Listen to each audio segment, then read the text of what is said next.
Hello. तो कैसे हैं आप सभी। मुझे उम्मीद है कि आप लोग अच्छे होंगे और अपने परीक्षा की तैयारी में जी जान लगा रहे होंगे।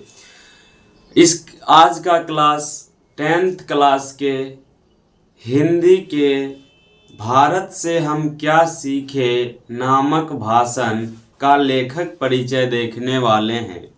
आप लोग जानते ही हैं कि प्रत्येक दिन क्लास स्टार्ट होने से पहले हम एक मोटिवेशनल कोड लेकर आते हैं।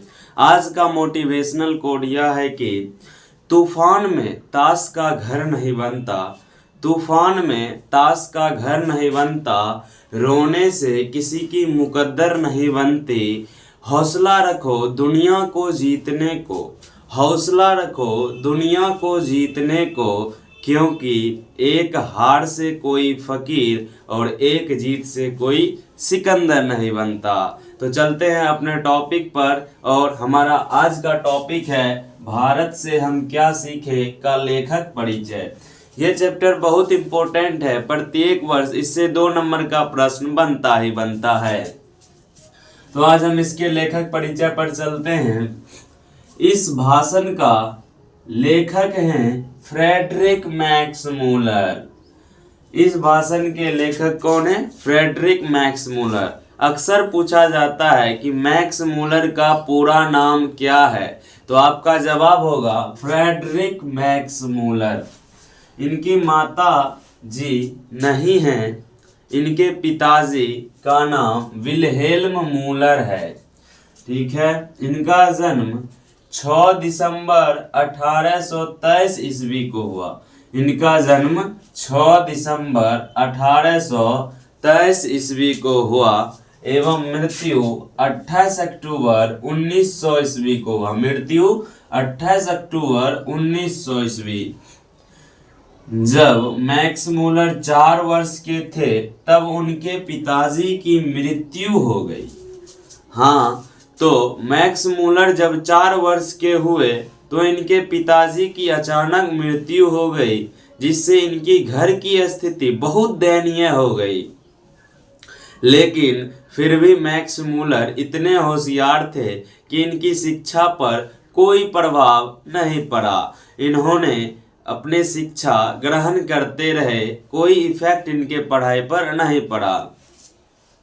तो आगे चलते। इनकी शिक्षा 18 वर्ष की उम्र में लिपजिंग विश्वविद्यालय में उन्होंने संस्कृत का अध्ययन आरंभ किया। इस लाइन से पक्का है, ऑब्जेक्टिव पूछेगा ही पूछेगा।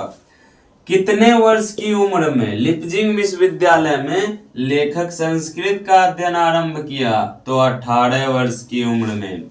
इनकी प्रमुख रचना देख लेते हैं। हितोपदेश इम्पोर्टेंट है, मेघदूत इम्पोर्टेंट है, कठ और केन पूछा हुआ सभी प्रश्न है। नोट, मैक्स मूलर ने इन तीनों का जर्मन भाषा में अनुवाद किया। आप अनुवाद का मतलब समझ रहे हैं? अनुवाद। मैक्स मूलर ने इन तीनों का जर्मन भाषा में अनुवाद किया। जैसे आप ट्रांसलेशन बनाते होंगे, उसमें हिंदी में रहता है और आप लोगों को इंग्लिश में ट्रांसलेट करना होता है। वही है कि अगर ये तीनों कोई और भाषा में होंगे, जैसे कुछ भी हो सकता है, मराठी, हिंदी, भोजपुरी, कुछ भी, उनको लेखक ने जर्मन भाषा में अनुवाद किया। अब चलते हैं नेक्स्ट स्लाइड पर।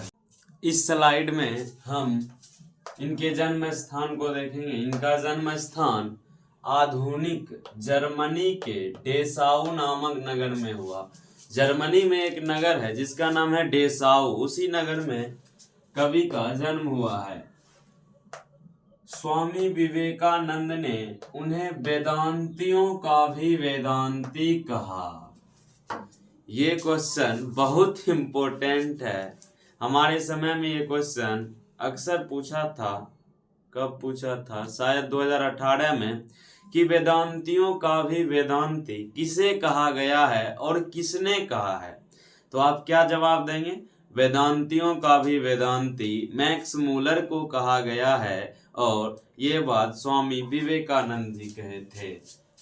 चलिए आगे। भाषण को सुनकर विक्टोरिया एक रानी थी जिसके बारे में आप पहले से ही जानते होंगे। भाषण को सुनकर विक्टोरिया इतनी प्रभावित हुई। जैसे आप कोई गाना सुनकर प्रभावित होते होंगे, वैसे ही रानी विक्टोरिया इनकी मतलब किनकी मैक्स मुलर की भाषण को सुनकर इतनी प्रभावित हुई कि किन्होंने विक्टोरिया ने उन्हें नाइट की उपाधि प्रदान कर दी। अगला क्वेश्चन, भारत से हम क्या सीखें? भाषण का भाषांतरण डॉक्टर भवानी शंकर त्रिवेदी ने किया। आप कहिएगा कि जिस प्रकार ट्रांसलेशन को बनाते हैं, हिंदी में रहता है उसे इंग्लिश में करते हैं, उसी प्रकार भारत से हम क्या सीखे किसी अन्य भाषा में होगा और उसे हिंदी भाषा में रूपांतरण या भाषांतरण डॉक्टर भवानी शंकर त्रिवेदी ने किया है। मैक्स मुलर कहते हैं कि सच्चे भारत के दर्शन गांव में हो सकते हैं।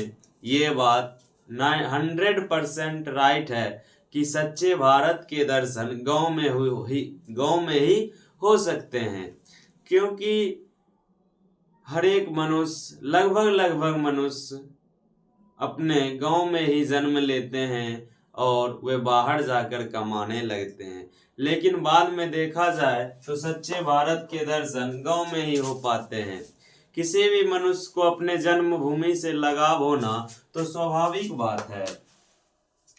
तो आज हमारा यहीं पर लेखक परिचय समाप्त होता है और हम मिलते हैं ऐसे ही मजेदार अगले वीडियो में।